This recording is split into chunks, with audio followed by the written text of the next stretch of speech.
Okay, so welcome everyone to this Ask Me Anything session with Jason and myself, Meghla. So the way that this is going to work is this is basically an open session where everybody can ask any questions that you might have related to Amazon FBA, e-commerce, selling on Amazon US, Singapore, and also sourcing, whether it's from China or India. And if you do have any questions, there are a couple of ways that you can ask your questions. So first of all, you can either chat and type them in the chat box, and I'll be keeping an eye on the chat box and I'll be reading out the questions. Or you could also raise your hand. So if you see there's at the bottom of your screen under reactions, most probably there should be a raise hand option. So you can use that. And then I will call you to unmute and then ask your question. So just try to avoid, unmuting yourself because there's so many people on the call. If everybody unmutes, or if more people unmute at the same time, then it becomes a bit difficult to manage. So we have about 1 hour.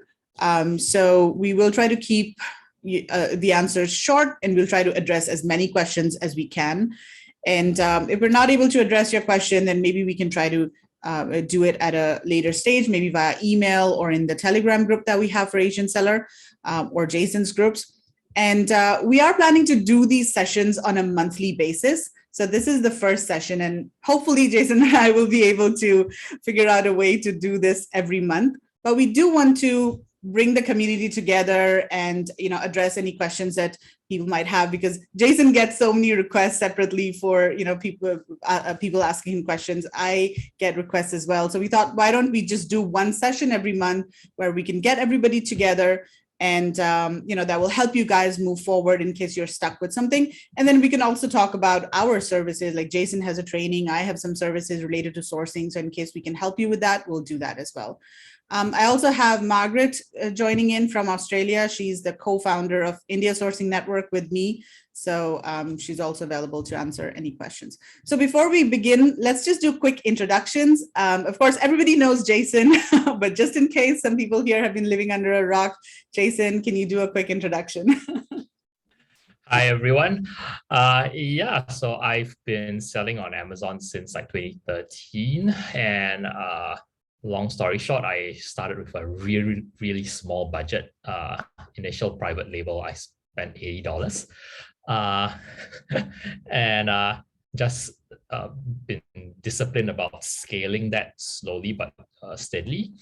And so right now I have, I guess, a fairly a mid-sized business, I guess, 7 figures.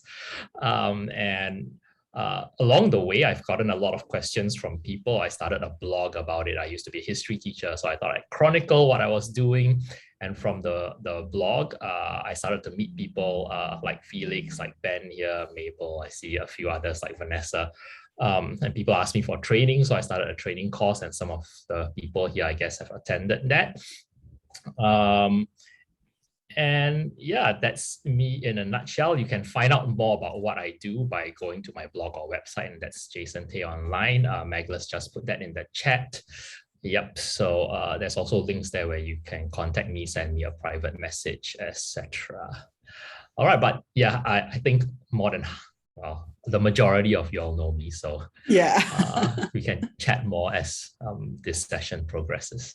Exactly. So real quick introduction about myself as well. So my background is mostly in the sourcing industry, and I've been working in sourcing for 20 plus years. I worked in China for 10 years, Philippines, India. And for the last 3 years or so, I've been helping Amazon e-commerce sellers source products from India. And that's what I really specialize in nowadays, together with my partner, Margaret Jolly, and Kevin, who's not here currently.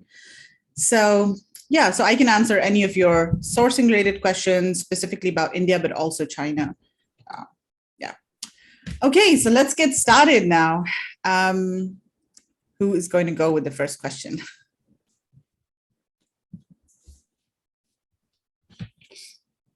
Okay, we've got one question from Ben. My out of stock, and I'm going to read out the questions, and this is for the benefit of people who are watching the replay because they're not going to be able to see the chat. So Ben is asking, my out of stock item sales is very slow after it was replenished. Is this normal? Okay, I'm going to get it would be nice for other people, everyone to participate as well. Like some of you here are quite experienced, like Mark, for example, is super experienced. Felix as well. Felix attended my first or second batch of training 3 some years ago, maybe.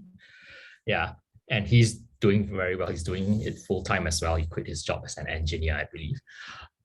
So he has a lot of good insight as well.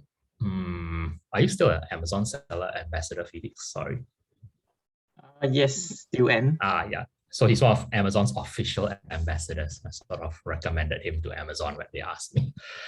But okay, let's talk about Ben's question. So my out of stock item sales is very slow after it was replenished. So your product was doing quite well, and then it was out of stock for a while, and then you restocked it after a gap of being out of stock, and now it's not selling as much. Is that right, Ben? Yeah. Yes. Okay. Anybody want to jump in with ideas? Oh, Anybody faced a similar situation? Yeah. No. Okay. Without knowing the exact context, I can think of a few reasons. One, is it seasonal? Number two, did more competitors jump in the time that you were out of stock? I know it's commonly said among Amazon sellers that to keep in stock, because when you run out of stock, it's said that the system will penalize you. Personally, I don't think it's the system actually actively trying to penalize you. It's just that when you run out of stock, you lose traction in terms of sales velocity, which is one of the ranking factors. So it's more like an indirect penalization. And what happens when you're out of stock is other people who are optimized for the keywords that are driving your traffic or impressions then start to gain sales velocity traction. And therefore, when you come back into stock, you appear further down in the search results. So that might be something that's happening. So to solve, if that is the issue, then in order to try to recover your sales, what you want to do is widen and push your sales funnel. And one of the ways to do that would be running PPC ads, targeting, having a wide funnel kind of keyword and product targeting approach to recover those sales. For me, I generally don't face this issue. And the reason is because my strategy is essentially to go after very low competition products. So my product, let's say, is selling, let's say 500 units a month, for example. And then I run out of stock for, let's say, 1 month. When I come back into stock, sure, my bestseller rank might drop from, like, let's say in the thousands to, let's say, 200,000. That's happened to me. But typically within 1 or 2 weeks, I'm back at my usual sales velocity. And the reason is because there is low competition. So the search results rankings are not going to go to anyone. Not bestseller rankings. I don't really care about bestseller ranking. But the search results ranking, that's where you show up for search results for various keywords. I'm able to recover those very quickly. And the other thing that helps me recover quickly is also because I'm targeting lots of different keyword phrases. For example, one of my top selling products, the last time I checked, for my ads, I was targeting 2,500 some different keywords for one listing. Yep. I hope that answers the question. Okay. Anyone else? Anyone else want to add to that? Okay, let's move on to the next one then. Mabel is saying, is it advisable to order large quantities and send to 3PL or smaller quantities and ship direct to Amazon? Okay, I'll just jump in and answer this. I think it's a really good question, especially with the shipping and logistics issues that we've been facing since COVID-19 hit the world. Mm, uh, I think it really depends on what you're trying to achieve and which stage of the product kind of sales cycle you are at. So for example, for most of my listings, I know the sales history. I know I have a good estimate of how many sales I have per month. And so when I order, I want to balance not spending too much that it is a risk to my cash flow, but at the same time, I want to order enough in terms of volume to have good marginal utility, so to make my shipping costs worthwhile, right?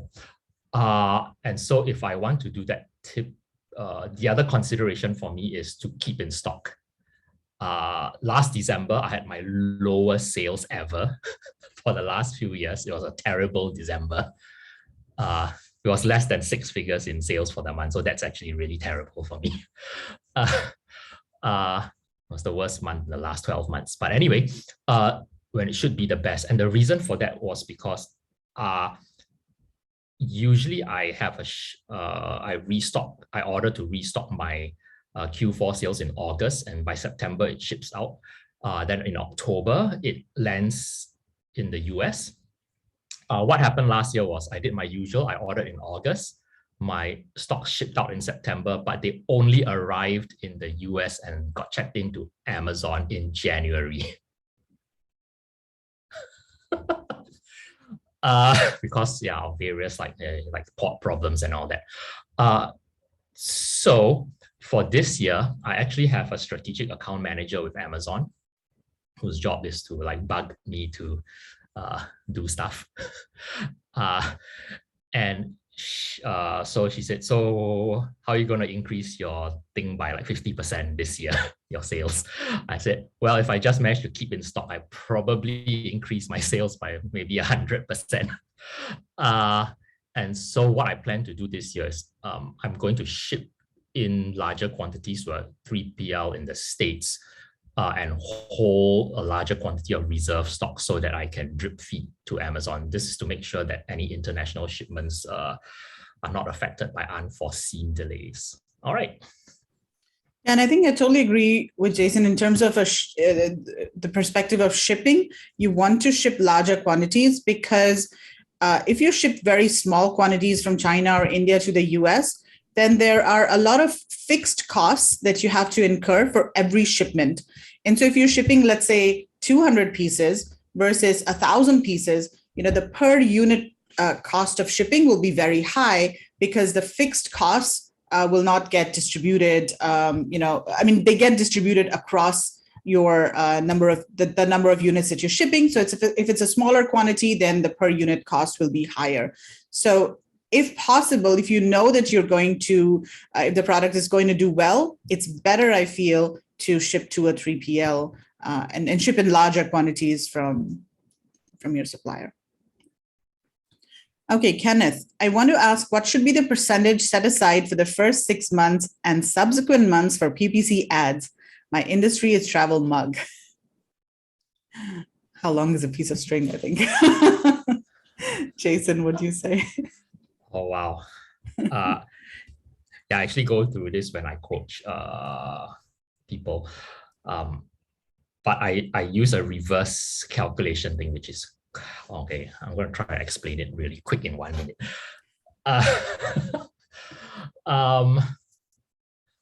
Working backwards, what I generally tell people is, if you can have, so PPC ads are based on, you run the ad so that you can get impressions. And then from the impressions, you want to get a certain percentage of click-throughs. And then from the click-throughs, you want to get a certain percentage of conversions or sales. So typically, I just benchmark your conversion rate should be at least 10%. Okay. So you want to try to aim for a 10% conversion rate. For me, that's like minimum. So if you have a 10% conversion rate, that means for every 10 people who click, which means you pay for the ad 10 times, you get 1 sale. So that becomes the starting point for working backwards. So if you are bidding at, let's say your cost per click, because you might bid like $1.10, but your cost per click might end up $1.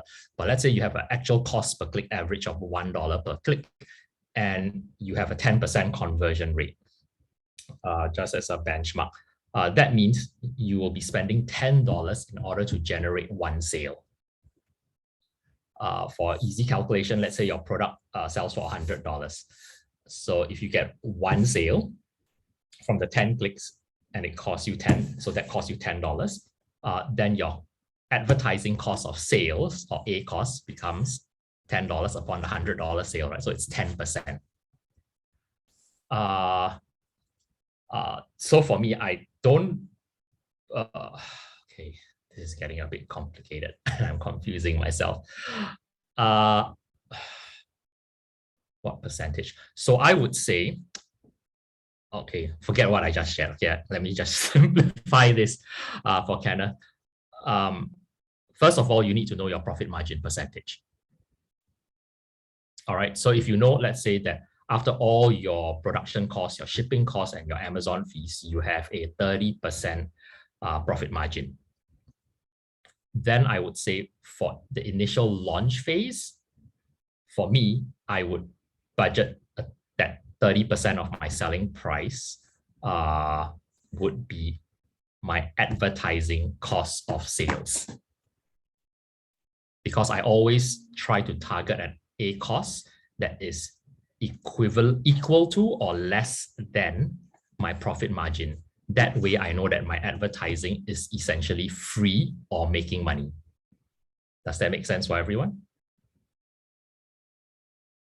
So once you have this percentage, and then what I shared earlier, now we call it the working backwards thing. If you put 2 and 2 together and do the calculations, you will actually be able to come up with like a formula. Like you will know, like, okay, this is how much I can expect to spend if this is my target A cost, and this is the amount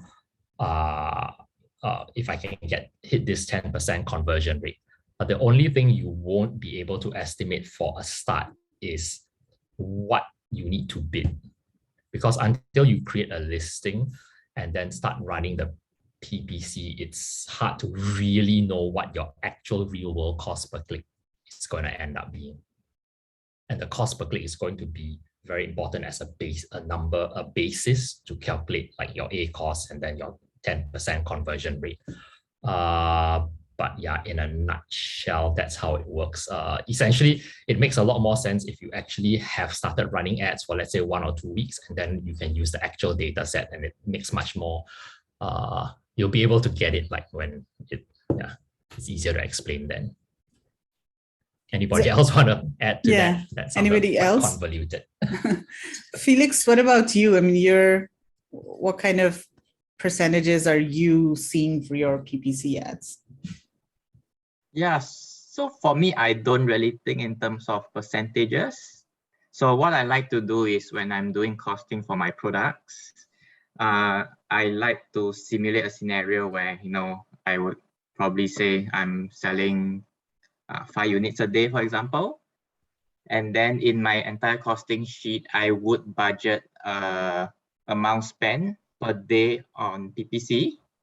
And then from there, I work out the profitability. So then my PPC budget would vary from product to product. So for products with lower margins, I would allocate less budget for those. Yeah, so that's how I look at it. So for my products, the amount of PPC spend can vary from, $1 a day to like, a few hundred a day. So it really depends on the product and then what the profit margins I get. Yeah, so I don't really set a fixed percentage. Yeah, that's a great answer from Felix, actually. It really does vary from product to product. I have products where I spend like really just a few dollars, and I have products where I spend $500. It could be a day, I don't know. But if it justifies, like I often have related to PPC, I often get people ask the question, so once my product is doing really well, can I stop PPC? Like, why would you stop it? If the PPC is driving, if the ads are driving sales, I always say, do you see McDonald's stop advertising? No, because the ads are actually doing really well for them. But the other thing that Felix mentioned, I think makes a lot of sense. if you can do an estimate of how many units you're going to sell, and then you know your profit margin, then you can work out, okay, what if I'm aiming, like, let's say my product sells for $50 each, I'm doing a 30% kind of thing, then I know immediately what kind of budget per day I can allocate for PPC. Yeah. Okay, and shameless plug here. We have got a PPC workshop in case anyone's interested. So Ritu Java had done this workshop and the recordings are available at this link. I've just posted it in the chat. Okay, so let's see. Mabel, next question. For Prime exclusive discount, is FBA fees based on original price or discounted price? And second question is, what is the difference between Prime exclusive discount, at least 10%, and coupon plus 60 cents? Okay, anybody wants to chime in? It's all you, Jason. Okay, FBA fee is based on the discounted price because FBA fee is a percentage of the selling price. Okay, what's the difference between Prime exclusive discount and coupon? For the coupon, the 60 cents, is a flat rate fee that you pay every time the coupon is used. So if 10 people apply your coupon to their purchase, then you pay 60 cents times 10, $6. Whereas for, and the 60 cents is not the discounted amount, it's on top of the discounted amount. So if you do 10% off coupon, the customer will get 10% off the price. And then you get 10% less. And then you also have to pay Amazon 60 cents as an admin fee for the using of the coupon. Whereas if you do a Prime exclusive discount, the customer gets 10% off and there's no additional admin fee for you to pay. Mabel, does that answer your questions? Yes, thank you. Yeah. Okay, Vanessa, does anyone notice there are Chinese manufacturers selling directly on Amazon US? Yes, Vanessa, there are tons and tons. I don't know, like 50% of sellers on Amazon US are from China, and a lot of them are manufacturers.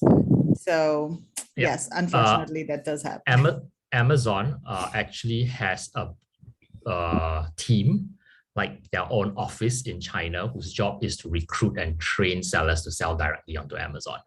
So yes, you will have a lot of China sellers selling on Amazon.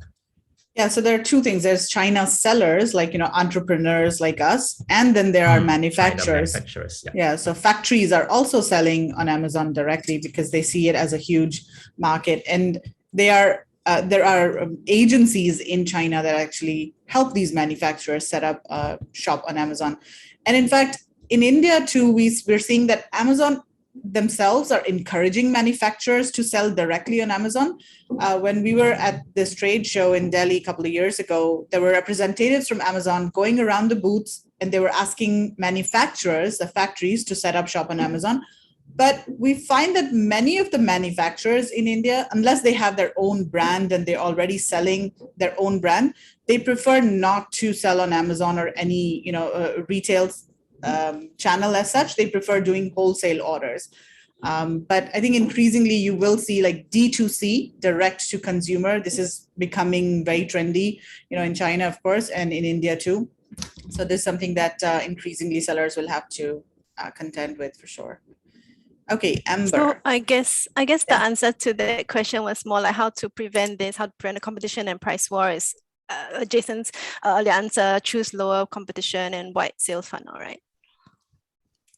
Yeah, so one of the things is when you actually think of, for me, how I think about it is I try to create brands that allow me to build a moat. At the moment, like I number one, I don't like to compete on price because you will lose.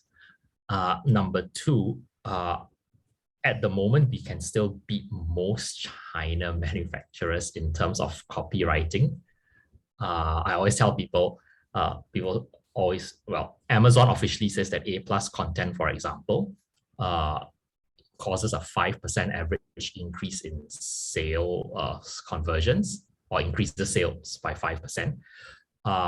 Like on a couple of my listings, I actually, once I implemented my A+ content, I actually saw 50% increase in sales.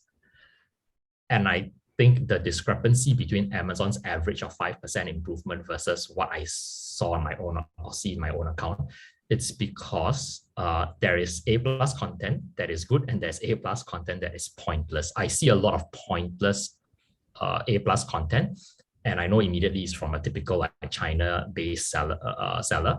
It's not even pointless. I think the A+ content actually has a negative effect because it's written so badly that if I was a customer, I actually be turned off and not want to buy the product because it sounds so like dodgy.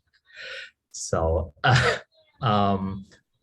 we can differentiate by branding it better, providing a better value proposition and quality proposition. Yeah. Thank you. Mohammed, did you have a question? I do, yeah, actually. So I just raised my hand to ask a question, if that's okay. Yeah, go ahead. Keeping on chatting. Yeah, go ahead. So Jason, I've been selling in Amazon for 2 years, and I have several products. But well, some of products are as a success, and some of it is a failure. But there's also one of my product that decreasing in profit margin, saying lower than 10%. So in this point, I was thinking about should I continue doing this particular product, or should I focus on looking for another probably successful better margin product? Yeah. That's what I thought. Because maybe if I keep buying this stuff from China, right, and then if the shipping cost is increasing again, then the profit margin will be lower. Then I'm probably losing money instead of making money. So what do you think about this one particular product? Okay, my thoughts are, if you can restore the profit margin, you can increase the profit margin again, either by negotiating a lower price or upping your selling price, then sure, it might be salvageable. But if you've explored and thought through like everything that you can do, and in your opinion, the margin will just keep shrinking, then I would say cull the product, like move on from it. Personally, for me, well, I always tell people to make sure you have sufficient profit margin from the start, because you want to be able to buffer not only for PPC ads, you want to buffer for increased market competition, you buffer for unforeseen costs like the shipping costs, which have increased by a significant amount in the last couple of years. You might want to, you need to buffer for what if you need to store in a 3PL, and that's going to add some costs to your whole logistics. So make sure that you have products with very good margins to start with. Otherwise, it's just going to be very hard to work with. So, yeah. It's well, the trend of this niche is actually going down, where more competitors, going down on their prices. So then I just keep also, reducing my price. Sure. If you're just looks nice, right? Yeah. If you're just a Me Too product and you just, if it's a Me Too product and there's no other way to compete, then I would say, start looking to diversify your products with something. Other things. Thanks, Jason. Welcome. Okay, question from Amber. I have a question on pricing strategy. If I think my best selling price is $39.99, and I know that Amazon doesn't like sellers to raise prices, is it advisable to launch at a much higher price, say 45 or 49 as the selling price, and I can play around with the buffer and enjoy more profit if my product does well and shows demand? Okay, I'm trying to digest the question. Yeah. it's not that Amazon doesn't like you to raise your prices. I've raised prices on some of my products, like from $19.99 to, let's say, $23.99, and then I have more sales. So it's not that the algorithm is out there looking to catch people who raise prices and then like give you a demerit or penalize you. It's okay, maybe well, my general advice would be I would on Amazon, you can set various price points. Number one, I always tell people as a rule of thumb, best practice, number one, always set a manufacturer's recommended retail price. That's an optional thing, so a lot of sellers miss out. So let's say you actually want to end up selling at $39.99. I would set an MSRP of, for example, $49. And then I might do and then Amazon has the selling price, which is your normal selling price. And that's, you have to fill that in. That would be the default price. So I might then put something like $45 or whatever. And then I would probably put a sale price of $39.99. Or MSRP still remains $49. Maybe I put a selling price of, let's say, $47. Then maybe I put a coupon that is $7 off, something like that, to get it down to $39.99. So for me, I always prefer to either do a Prime exclusive discount or a coupon to bring the price down to the selling price that I want to sell at. And the reason for that, rather than just set that as the selling price, because the bright green coupon tag or the red Prime exclusive discount tag, number one, visually, it is pretty eye-catching. Number two, psychologically, it does it's a bit of a push factor for people to want to click and want to buy, right? Because they have fear of missing out on what in most people's minds would be a temporary discount. So I hope that makes sense. Yep, thanks. Yep, and then you can always play with the discount. Like this month you give a $2 discount, next month you give a $4 discount or whatever. And then your selling price always still remains constant. Oh, here's another benefit of doing that. So when you hit things like Prime Day, right? When Amazon has Prime Day, you want to run a Prime exclusive discount in order to be featured in their what Amazon calls their merchandising, their push marketing, like email marketing and all that, appear on the deals page, for example. They require you to have at least a 20% discount off the lowest. It must be at least 20% lower than the lowest selling price that you've set in the last, I think it's 90 days or something. So if you actually run a coupon, that's not, if you give like $10 off coupon, right? Then the 20% is actually off the actual original selling price, not off the coupon discounted price. So if you actually lowered your price or you ran a sale and you give 10% off now, let's say in June, and then July you want to run 20% off that, 30% off for Prime Day exclusive discount, Prime Day discount, then you would have to do like the 20% plus lower off the 10% that you had discounted like 30 days ago. And then your margin would then become like wiped out further. So that's one advantage of doing a coupon, especially in the every year they change the number, but sometimes it's low off must be at least 20% off the selling price in the last 30 days or 60 days or 90 days. Yeah. Okay, question from Charmaine. Should I send my existing private label products from Singapore without doing product research to test them out? However, the freight costs are very high and I'm making a loss if I sell them at the target selling price. If I mark them up to cover the cost, I will make them not competitive. If that was the situation, then I would not move forward with the product. I've had companies that approached me before. I had this a few with that situation where their products that were just not price competitive. Okay, there was this guy who wanted to do yoga mats. The cost of his yoga mat was like almost $20. And then when you go onto Amazon, the price of yoga mats is like $20.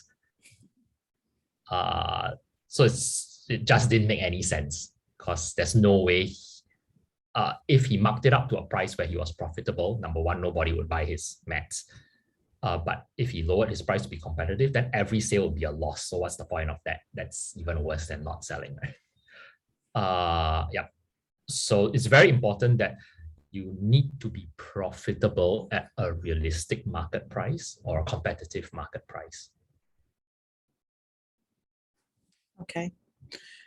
Cynthia, what's the strategy to apply at launch when product becomes oversaturated by China sellers during the delay in production and shipment? Oh, wow. That's a tough one.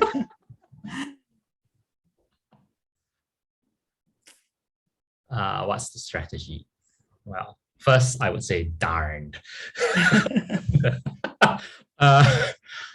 And it's happened to me probably a couple of times. So what I would do is I would edge my price down to the point where it's competitive, but yet I can still eke out some profit, or worst case scenario, at least break even and try to clear the stock out and then like move on from the product. It's happened to me once or twice before where I had done that, lowered the price to break even point, and it still wasn't competitive or still wasn't selling. And once it hits that threshold, right, I then did a disposal order because it made no sense. If I lower my price, let's say a little more, then let's say, for example, I'm going to be making, after Amazon fees, I'll make $5 loss per sale. So what is the point of making the sale? I might as well just pay Amazon like $1 or whatever to get rid of the stock. Has anybody else encountered this kind of situation? Felix is nodding his head, yes. So what did you do, Felix? Pretty much similar to what you do.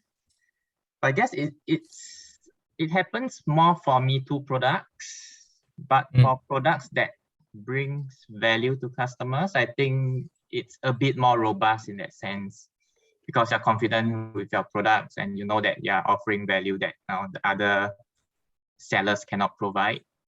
So that gives a bit of defense.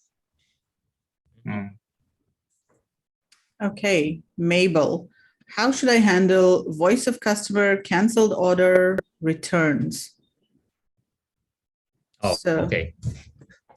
You all know what voice of the customer is? Just nod or shake. Okay, I see Shamin shaking. So it's linked to return. So when customers return a product, then Amazon, like I buy stuff off Amazon and I've returned them. So when you return a product, then you put like they ask you to fill up tick the reason. And so what happens is if you cross a certain return rate, like X%, and then there's then the voice of the customer is where then Amazon tells you, oh, these are the reasons that customers selected for returning the product. When you cross a certain threshold, Amazon will suspend the listing and say the return rate is too high. There's too many people unhappy with this product, so we're suspending your product listing until you give us like a plan of action. What are you going to do about it? So how do you handle it? Number one, typically seller support will not listen to your reasons. If you say like, oh no, but it was the customer's fault. The product really was 6 by 6 inches. It's just the customer didn't read and expected it to be 10 by 10. Then that's just too bad for you. Okay, seller support doesn't really care. So what I do is I try to make, I look at the issues that customers are raising. If I can figure out like, okay, what are the common reasons why why it's being returned. If the reason is legitimate, then yes, I have a product problem that I need to acknowledge. If the issue is not legitimate, it's a it's customer's fault. Like the example I said, it's just not reading, let's say, the information about a product. Then I try to make the information clearer. Make sure it's in a bullet point, make sure it's in an image infographic, make sure it's in the description or something like that. So that it's not misunderstood. That will minimize the issues. Yeah, essentially that's what I do. Anybody else? What do you do if you get a very high return rate to the point where the listing is in danger of being suspended? Marg, do you want to add something to that?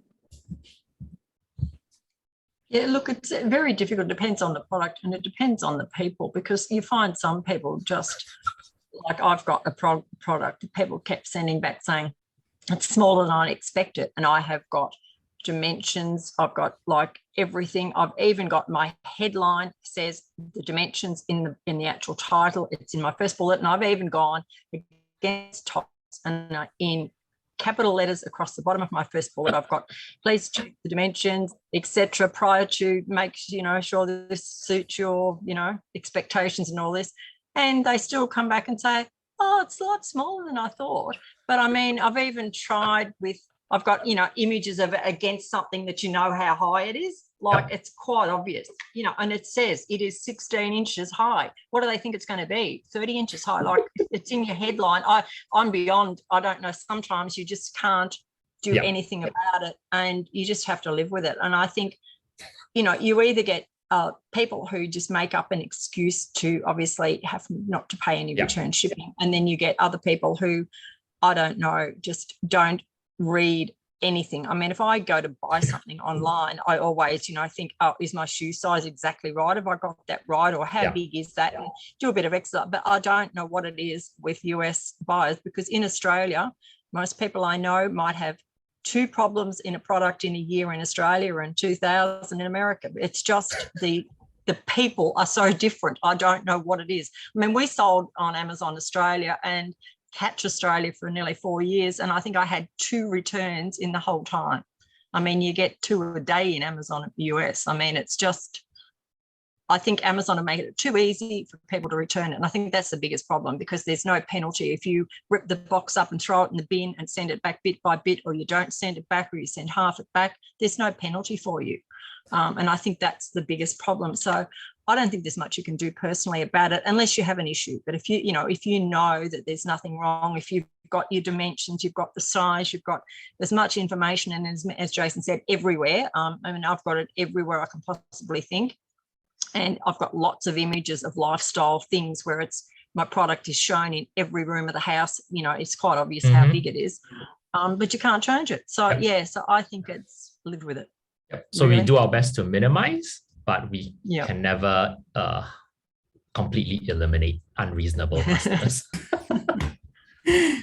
Okay, so real quick, Jason, canceled orders, returns. I mean, customers have a right to cancel or return. We can't do anything. There's nothing that we can do about it. There's nothing Amazon can do about it. So yeah, I mean, for returns, I guess, Mabel, is your question like, how do you handle returns? Do you get them shipped back to you? Do you get Amazon to destroy them? Like, what is your question exactly about returns, Mabel? Do you want to just Okay, regarding returns, I've had customers who return, but then when it is sent out again, I think it came back again. So I think the item itself has been damaged, but it is classified as sellable by Amazon. Right. Amazon is resending your returns. I've had one product that was especially susceptible to that issue. It was a party decor item, or it can be used as party decor. And then I suspected what happened was people would buy it from Amazon, use it for their party, and then return it as a free rental. And I had a lot of issues with unhappy customers and negative reviews because people say they were getting like used stuff that had food stains, stunk of like cigarettes or whatever. And so I just stopped selling that product. Even though, yeah, I was doing like maybe 400 units per month on that particular product. I just like, oh, it was too high a cancellation and return rate, and getting the returns mixed up and resent sold as new again by FBA. So you know what, just forget it. I don't want to deal with this product. That's I guess I had the luxury of like cutting a product like that because I have multiple products. So like knocking off one product's not, it's like whatever, save me some frustration. It's all right. Okay, Charmaine, do you sell different categories of products under different brands or the same brand? Good question. Anybody want to chime in first?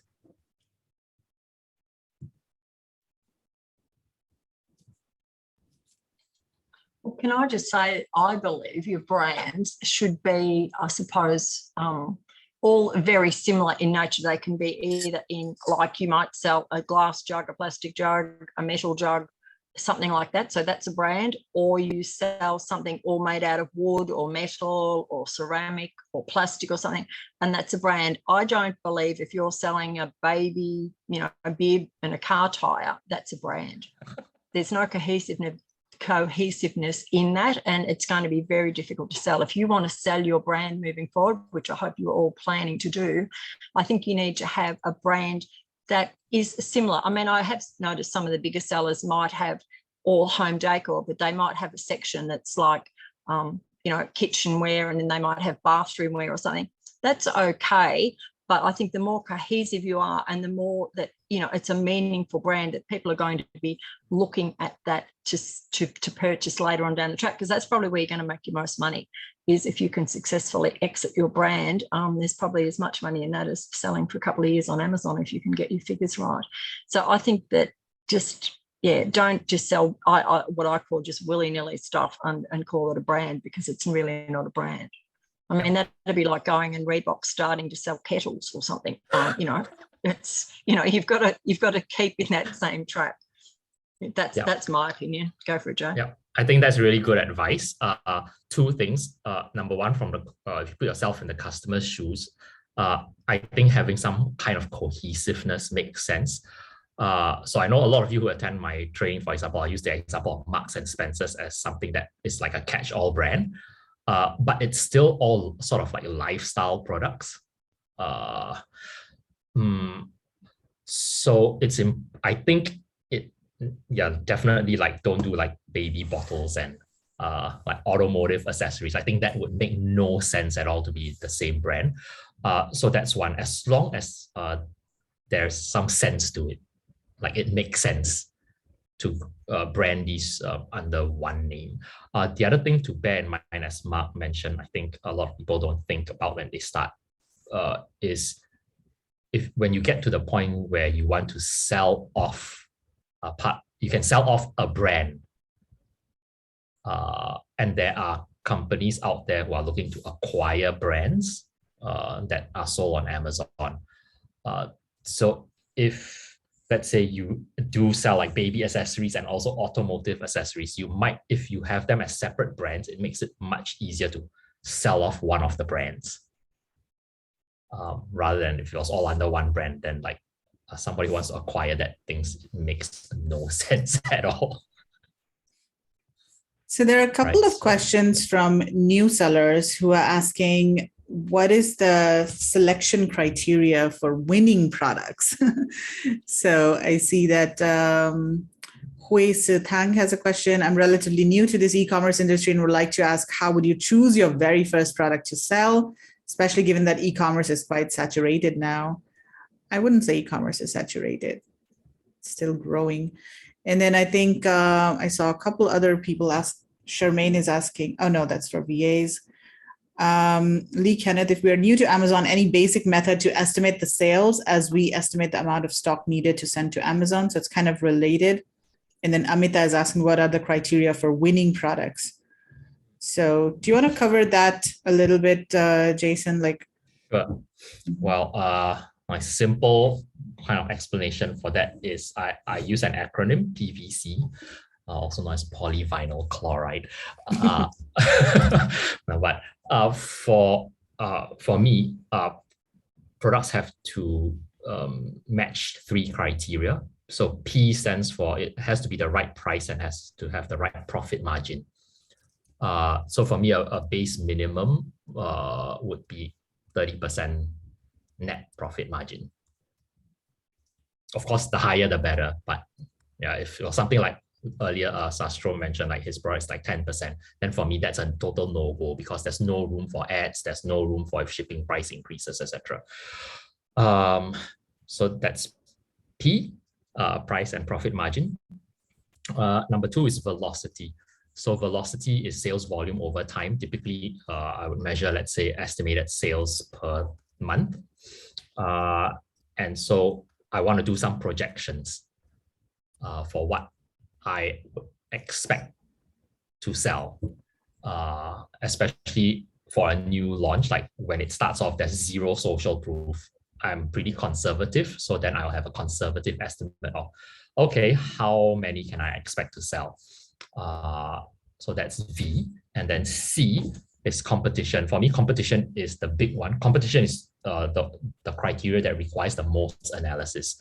So I actually have a spreadsheet where I have, I think, something like 10 or so filters that I use. I know people like Vanessa and all that have used the spreadsheet, right? Where you do the keyword research. Number 1, you find as many keywords as you can that are relevant to the product you intend to sell. You list down all these keywords, and then you search each keyword one by one on Amazon. And then you compile all the info that is there on the search results page. And there are like maybe 10 or so data points that I would record. And then I have a traffic light system. So the spreadsheet auto colors. And essentially, once you do that, you'll be able to see, is this a green product, which means it's a go in terms of competition, or is it like, wow, like 80% of the criteria, all the spreadsheet, the cells in the spreadsheet turn out red. So then, wow, that's a really competitive product. If I was product agnostic, meaning I don't have a product that I need to sell, I can sell anything as long as it is profitable, has sufficient velocity, and is low competition, then in that case, I would select the products that meet the P, the V, and the C.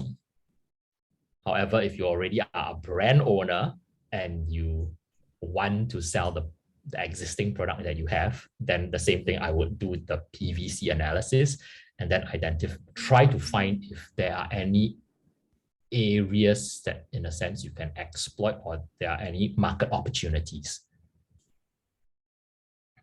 In certain cases, for some products, like I've worked with, I've talked to some companies. They wanted to engage me as their on a retainer for Amazon. And essentially, after I do analysis of their product, I said, well, even if you pay me $20,000 upfront, I won't do your thing because I don't think your product can work on Amazon. It just won't work, in my opinion. Because number 1, your cost price is already above the market price in the US, so it's not going to work. Or some other reasons, like I had one company, they were doing Bluetooth speakers, cost price too high, doesn't sound and brand, no brand name, so you're not going to be able to compete against Bose and JBL and all that, so it's like completely pointless. Yep. And they had no budget to compete against the big boys in the product type that they were trying to that they wanted to sell. Okay. Right. So I think if you're new, you should definitely consider doing Jason's course. It's a 2-day course, and Jason does it every 3 days. Yeah, I do 3 half days now. Oh, 3 half days. Okay, it's, cool. Easier to digest. Yeah, so it's online now. Previously, it used to be in person in Singapore. So it's online. And what are the next days, Jason? Yeah. Is it in March? So my next run is from the 16th to the 18th of March. It's from 9 a.m. to 1 p.m. Each day for 3 days. So that's just the group portion. So that's half the training. The other half of the training is you take whatever you learn in the 3 days, you go execute, and then you start scheduling your one-to-one consultation. So that's the one-to-one consultations are included in the training like package.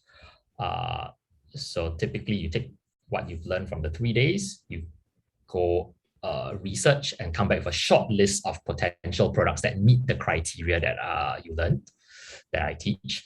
And then I go through your product short list and I'll tell you this is a go or a no-go. And typically, even if all your products are a no-go, based off your ideas, I'm usually able to go off on a rabbit trail kind of thing and tweak your list and say, hey, you know what? Here are 2 other ideas that would actually work, that have good PVC criteria, that meet the PVC criteria. Just yesterday, I was on a call with one of the guys from the latest batch. My last batch was November, so quite a while ago. And he actually came back with a product that is, I was shocked. I'd never heard of this product. I have no idea what it was. I didn't even know such a thing existed. But it's around this size, like the cap of a water. Like it's really small, smaller than the palm of my hand. And it sells for about $30 on Amazon, and there's only one seller at the moment. I told him to contact you, Mark, because he wants to make it in India. Oh, awesome. Yeah. And is there demand for the product? Like there's it's keywords all over Pinterest and Etsy. Oh, wow. Okay, Yep. that sounds exciting. Those are the kinds of products you want. Okay, so yeah, definitely consider Jason's course. I've posted the link in the chat as well. Take a look at it. It will really help you. If you're starting new, there's so much to learn in this Amazon business. It really helps to have a strong foundation and get your basics right. Okay, a couple more questions and then we'll start wrapping up. So Mabel is asking, during listing, I placed the product in a relevant category, but after launch, the product has BSR in another category. Why is this so? How to select the best category? Margaret, you wanna? I see you smiling.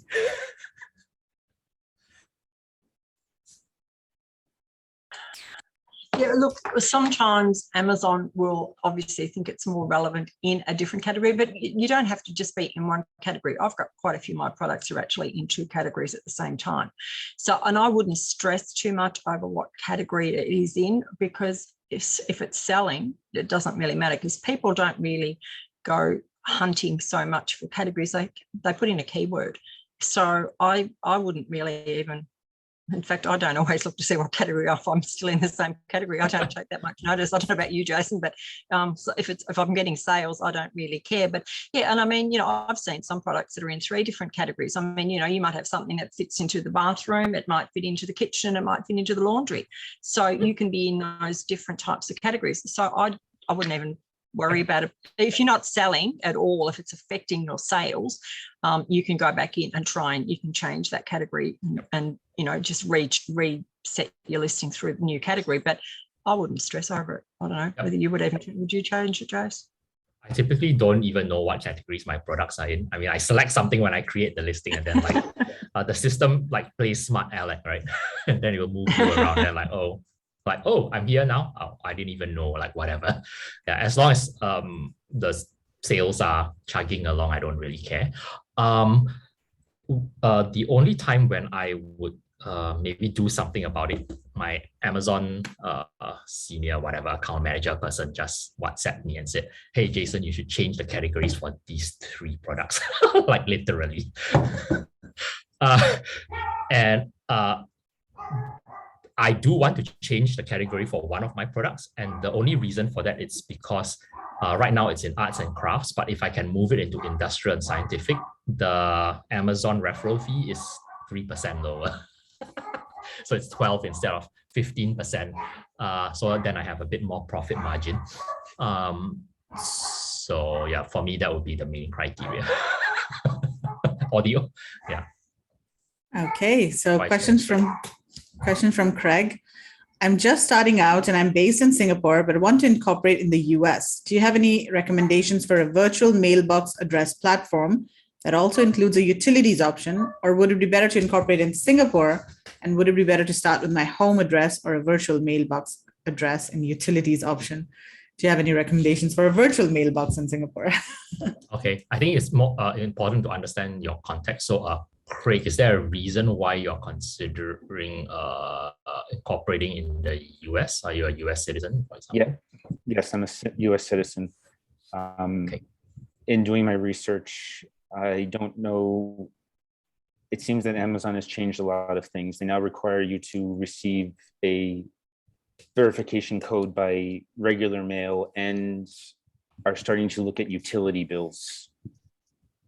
So I've been jumping through hoops, trying to get in on this registering and stuff, but because I'm not based in the US anymore, it makes it hard to do a utility bill option and also to get stuff verified. So that's why I'm wondering if it's easier to just try to do it in Singapore or still try to do it, because also not a lot of places have the utility option.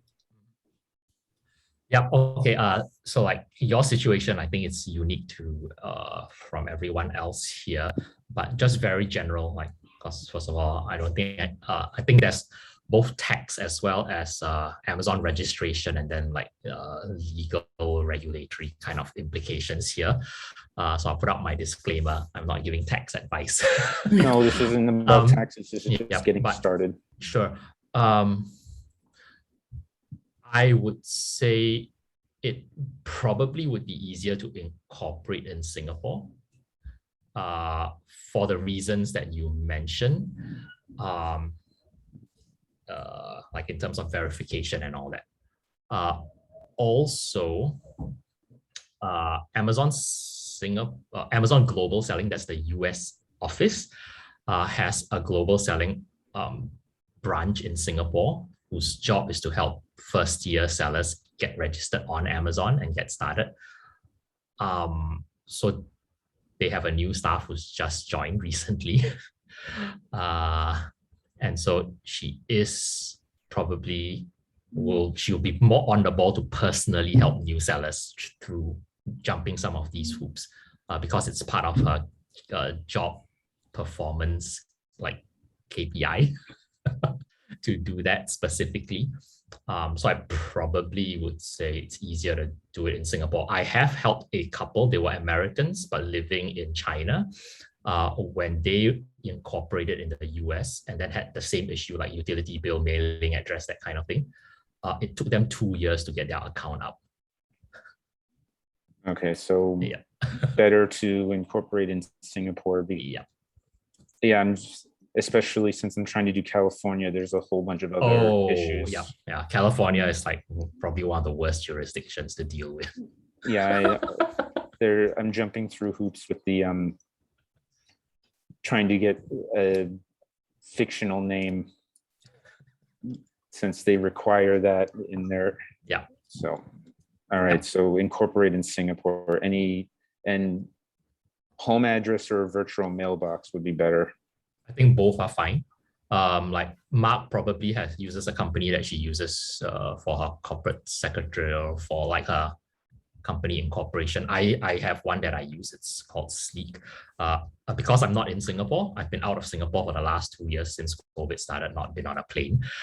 So I use the mailbox service for my CorpSec. So all my business mail goes to them. They scan it and it goes into a mailbox that I can check on their web portal. Yep. So Craig, are you EP, PR? Like, what's your resident status here? Long-term pass holder.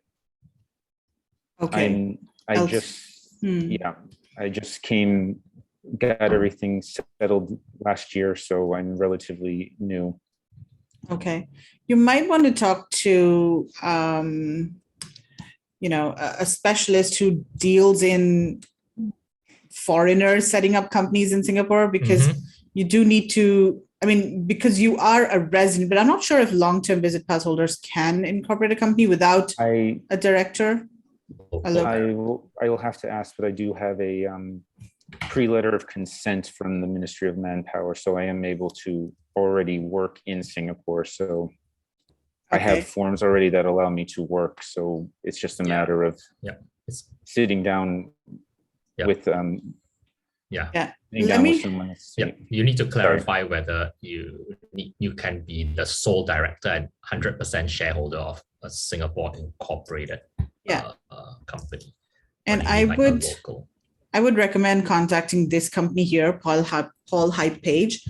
They have helped me set up the company and do everything for me, and they really specialize in helping foreigners setting up companies, and also, they can do your resident visas and everything if needed. So, a very professional company. I've been working with them for 3-4 years now. So really good. They're also doing all of my taxes and everything. I would say go with Meghla's recommendation. Yeah, you can't go wrong with them, really. Yeah, and I just wonder if you need to speak to someone, because you're really still a US citizen, where are you going to be paying? Like if you've got a US and a company, a Singapore company, but you're actually still a US resident, are you still going to pay tax there, or are you going to be paying it in Singapore? Do you know that's a bit of a messy thing too? I know it's both. I've done the research on this. They'll require, the US will want a payment of taxes. So it's just, I guess it would be a matter of where I'm doing most of my sales on, and how I would be taxed on that. Even if I'm in Singapore, if most of my sales are going to the US, there may be a way of avoiding the Singapore taxes because I'm not selling in Singapore. I doubt that. If your company is here, you have to pay taxes here. Yeah. Because I'm the same. So yeah, we have to pay corporate taxes here if your company is incorporated here, regardless of where you sell. All right. Yeah, and I knew I would have to deal with it. Yeah. Yeah, because I live in Australia. Australia and US have a tax treaty, so I don't have to pay tax in the US. I can bring all my profit from the US back and just pay tax here in Australia on that.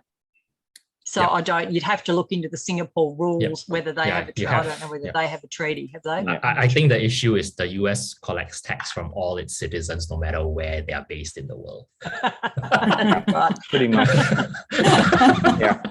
Yeah, that's the main thing. Okie doke. Okay, one last question and then we'll wrap up. So this is from Lilian. Do you start to build a brand only when you have sold a few products, or right from the beginning? Currently, when doing product research, I will think of a range of products to sell. From there, am I overthinking? There are people who said that Amazon is different from a few years back and one has to build a brand from day one. Appreciate any thoughts.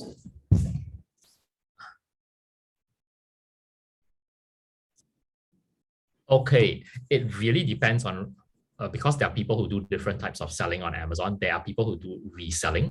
So like let's say, like a lot of Americans who are based in America would do something called arbitrage. For example, they walk into Walmart and they find that, hey, Kellogg's cornflakes are like $1 in Walmart, but it's selling for $5 per pack on Amazon. So they buy it off Walmart and then they flip it.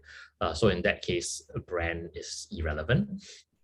There are people who also sell, they purchase wholesale from existing brands. I used to do that a lot. I had 20 wholesale accounts. So for example, I would buy Captain America toys, Marvel toys from Marvel's distributor, and then at the wholesaler price, and then I sell it at retail on Amazon. I've stopped doing that since 2016 because the margins are way too low. And also a lot of the brand owners have decided to go direct onto Amazon themselves. So they stop supplying to anyone else who sells online. So if we're talking then about the last option now called private label, where we are creating our own brand, I would say for me, I would definitely start with the brand I from day one if I'm private labeling. There are several advantages to that.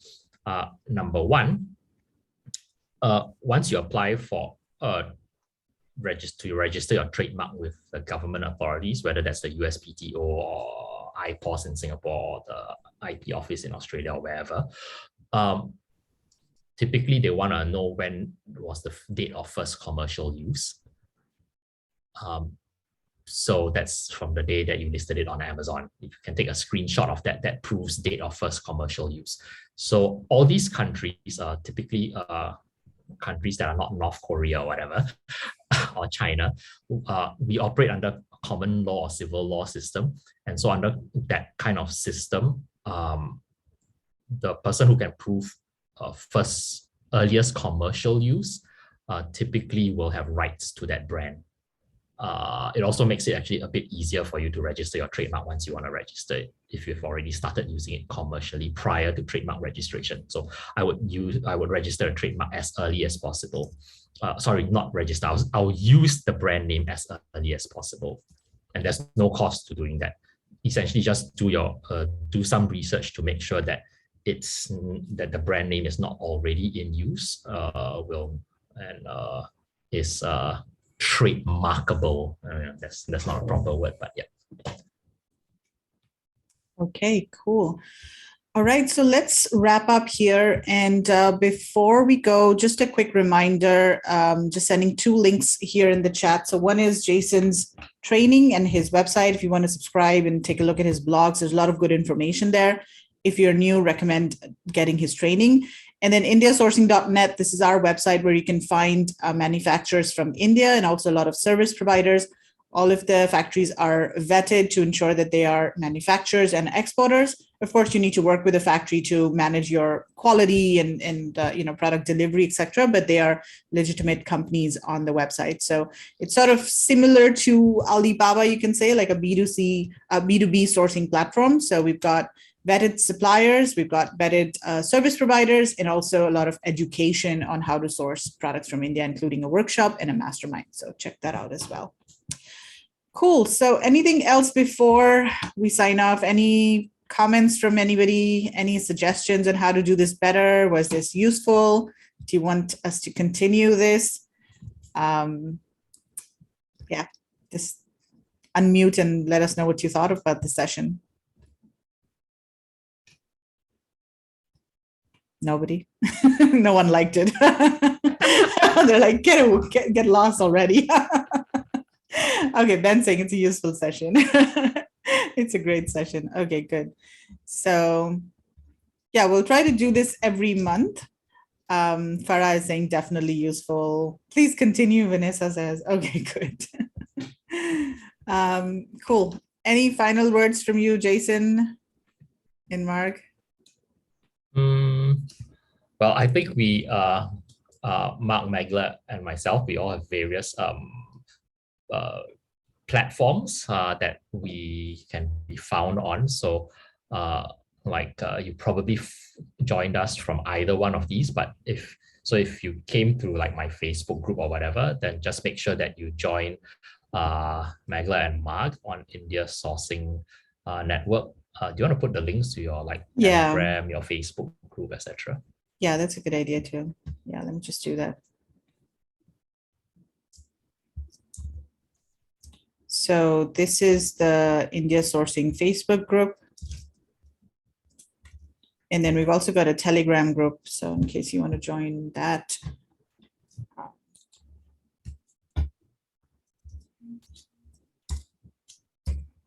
And then Jason, yours is the Singapore, right? What's it called? My Silent Team. So are you putting it there? Yeah, okay. I've got a Facebook group here. I've actually got another group which is only for people who have gone through training, and the other one you can go to is my website. It's pretty easy. Okay, so yeah, you can find us on these various channels. And you can also post your questions in the Telegram group or in Jason's Facebook group as well. If your questions were not addressed today, so we are pretty proactive in monitoring those groups and responding to questions there. Cool.